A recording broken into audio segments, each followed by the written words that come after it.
Yun, diliban tayo ng highway. May bibilhin tayo sa may 5 real shop.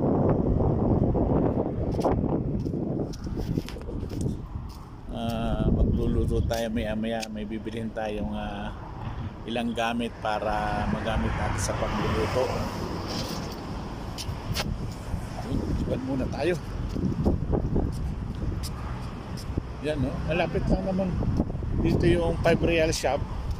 Madaling lakarin, malapit lang. At hindi siya masyadong malayo. Ayun. Okay. Ayun.